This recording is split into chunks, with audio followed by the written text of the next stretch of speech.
Bismillahirrahmanirrahim. Assalamualaikum warahmatullahi wabarakatuh. Alhamdulillahi rabbil alamin, wal aqibatu lil muttaqin, wala udwana illa 'alal zalimin. Wassalatu wassalamu ala sayyidil awwalin wal akhirin, sayyidina wa habibina wa syafi'ina maulana Muhammadin wa ala alihi wa ashabihi wa ala man ittaba'an nur alladzi unsila ma'ahu ila yaumiddin, amma ba'du. Bapak Ibu jamaah tarwih yang semoga dirahmati, dimuliakan oleh Allah Subhanahu wa taala. Alhamdulillah, segala puji tentunya hanyalah miliknya Allah Subhanahu wa taala semata-mata. Shalawat dan begitu pula salam penghormatan semoga senantiasa Allah curahkan kepada kekasih kita Rasulullah Muhammad sallallahu alaihi wasallam, begitu pula kepada keluarga, para sahabat dan pengikutnya yang senantiasa istiqamah menghidupkan sunnah Nabi sallallahu alaihi wasallam. Beliaulah Nabi yang telah diutus ke muka bumi ini untuk menyempurnakan kemuliaan akhlak. Rasulullah SAW adalah teladan bagi kita umat Islam, baik dari segi akhlak secara pribadi, dalam kehidupan berumah tangga, dalam kehidupan bertetangga, dalam kehidupan bermasyarakat, dan secara khusus akhlak kepada sesama muslim.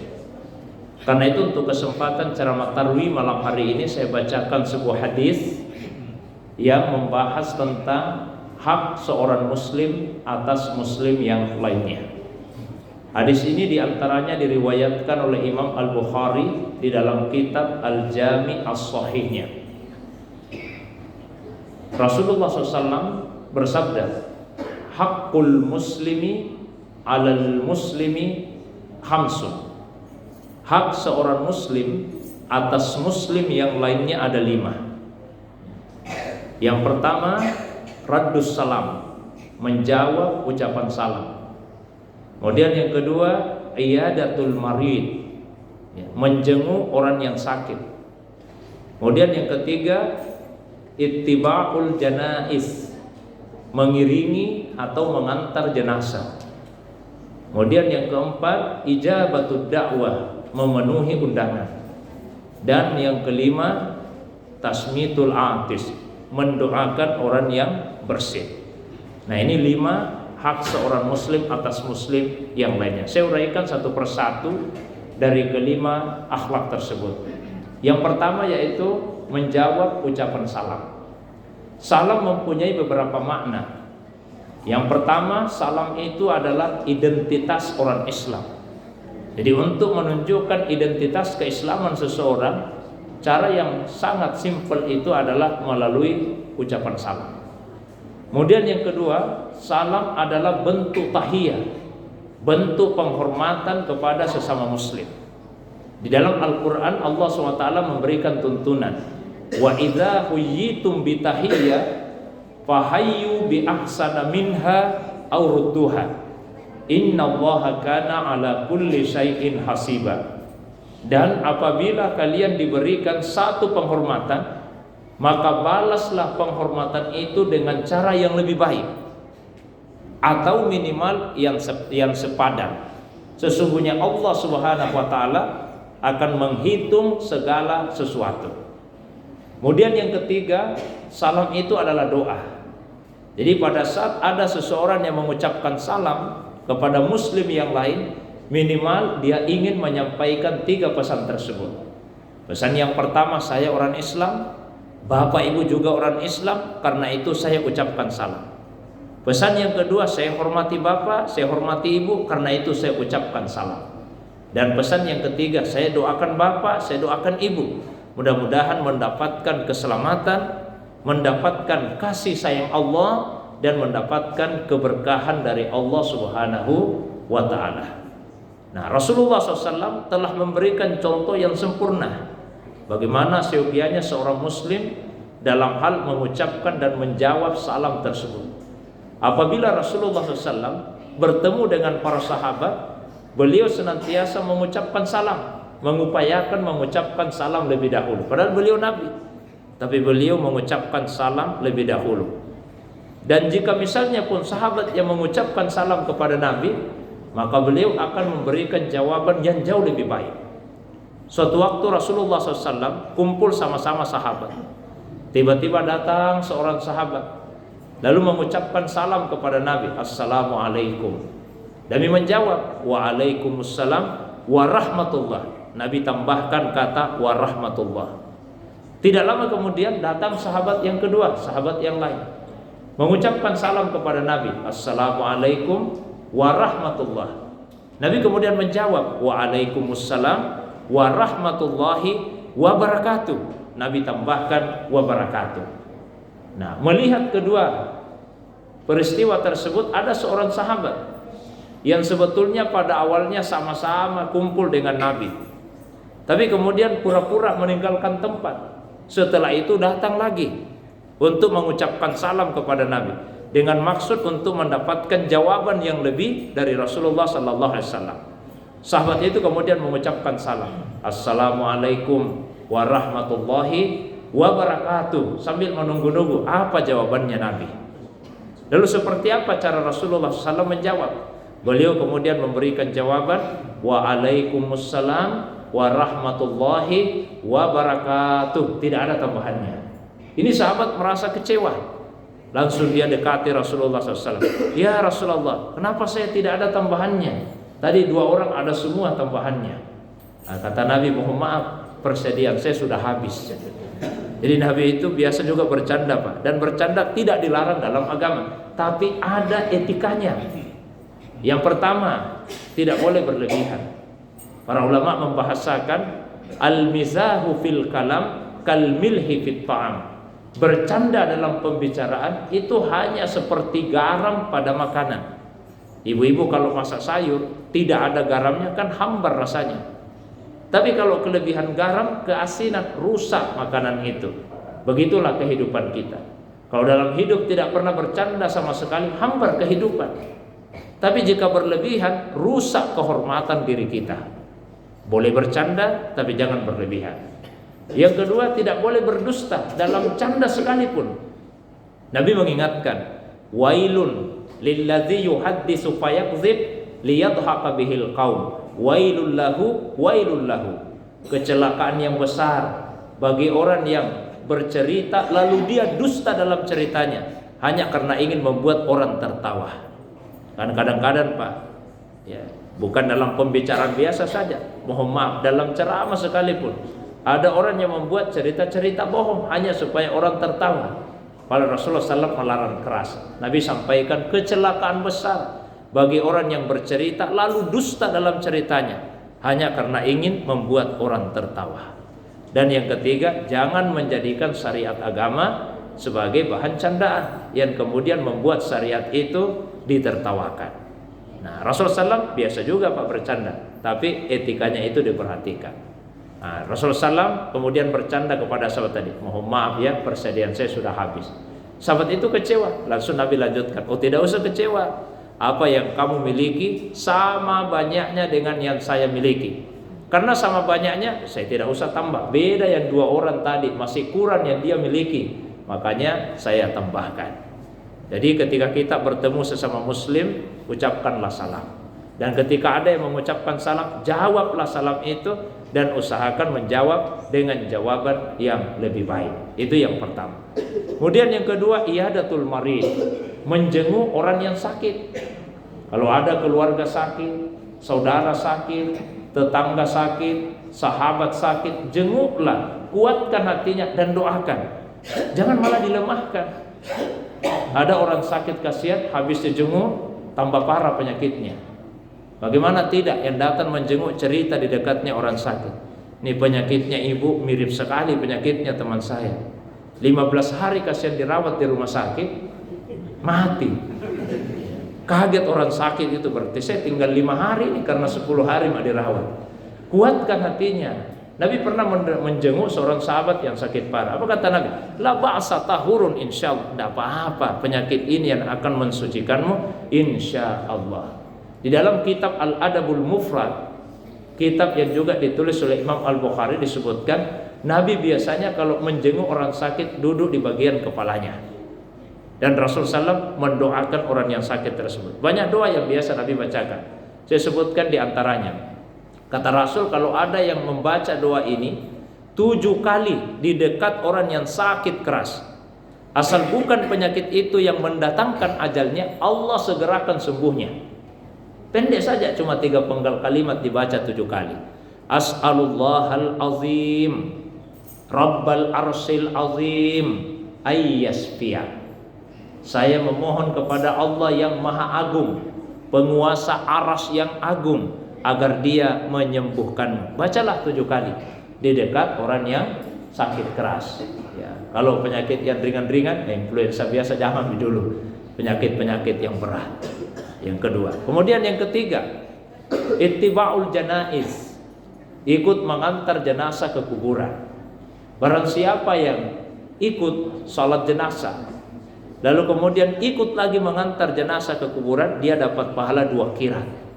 Kalau sekedar ikut salat jenazah, tidak ikut mengantar ke kuburan, dapat pahala 1 qirat. Berapa itu 1 qirat? Minimal 2 penjelasan ulama. Penjelasan yang pertama, 1 qirat besarnya seperti bukit Uhud. Jadi seandainya pahala itu diubah dalam bentuk benda yang konkret, maka pahala itu akan besar sekali, sebesar bukit Uhud. Jadi jika ada yang ikut salat jenazah, pahalanya sebesar bukit Uhud.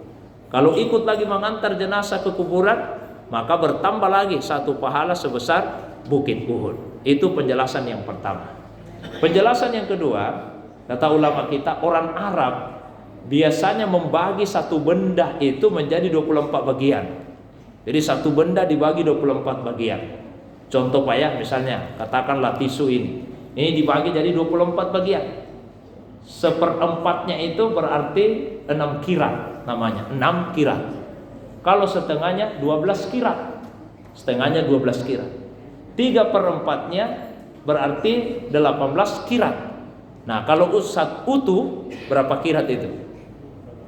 Ini 6, 12, 18. Kalau utuh berarti 24 qirat. Cuma kita orang Indonesia Pak salah-salah dengar. Orang Arab sebutnya qirat, kita sebutnya karat.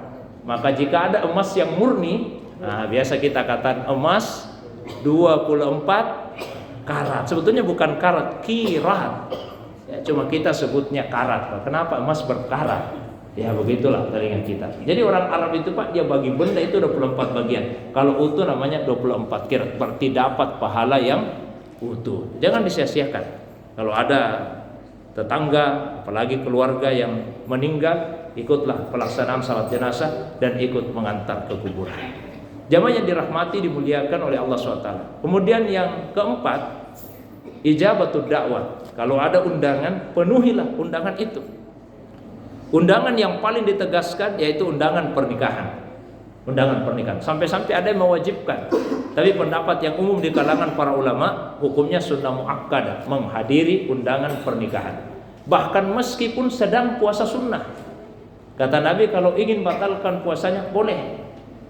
Tapi kalau misalnya tetap ingin puasa, silahkan hadiri undangan itu meskipun tetap puasa, dan doakanlah orang yang mengundangmu. Mana yang lebih baik? Dilihat saja kondisinya.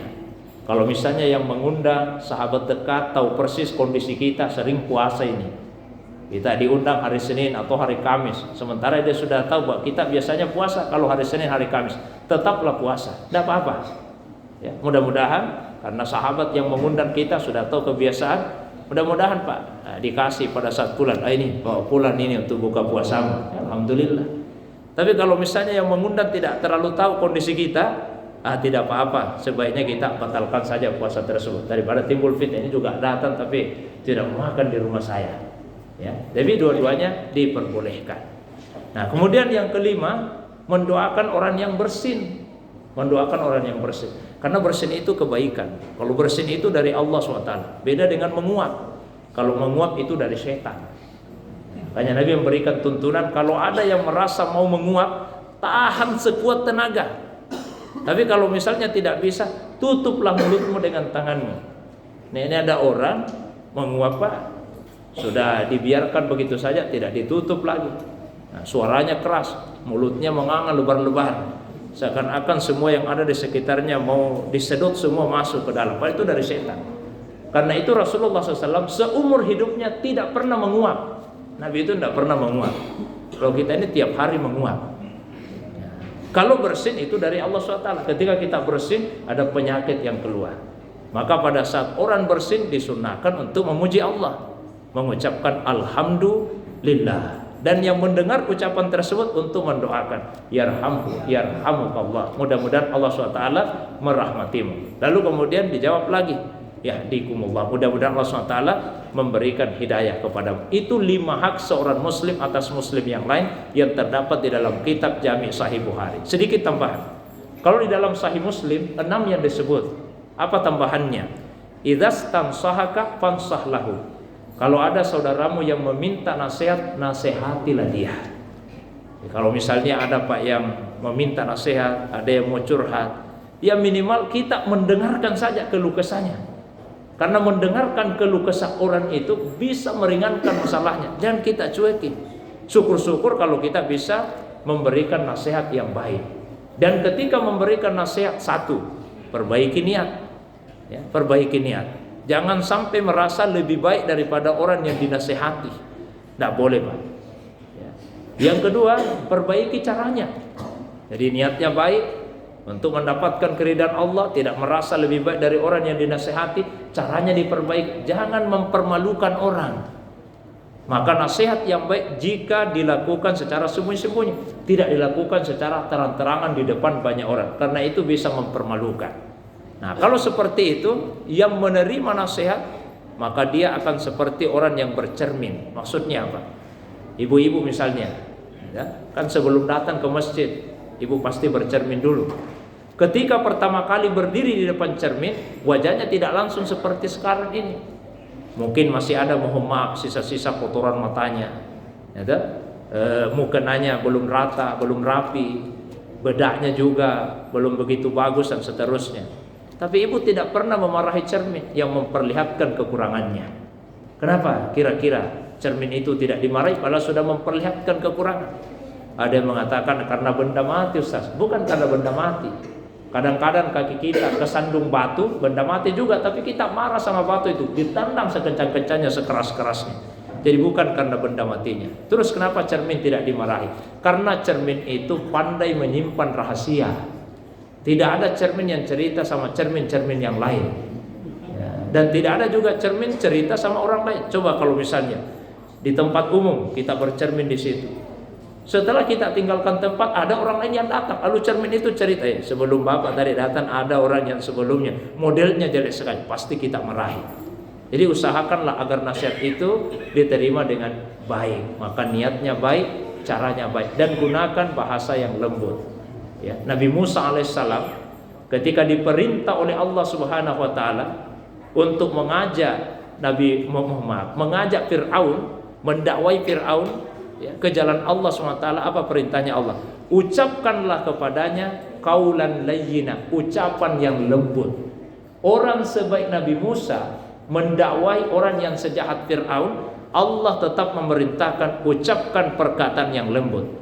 Nah, kita sekarang ini Bapak Ibu sekalian belum sebaik Nabi Musa, dan orang yang kita nasihati pun belum sejahat Fir'aun. Maka mestinya ucapan kita lebih lembut lagi. Pada akhirnya Bapak Ibu jamaah sekalian, mudah-mudahan Allah Subhanahu wa taala mempersaudarakan kita sebagai sesama muslim di dunia ini, dan semoga Allah Subhanahu wa taala mengumpulkan kita semua satu tempat di dalam surganya kelak di hari kemudian. Nah, itu saja yang bisa saya sampaikan, mudah-mudahan ada manfaatnya. Wa ilallahi turja'ul umur. Wassalamualaikum warahmatullahi wabarakatuh.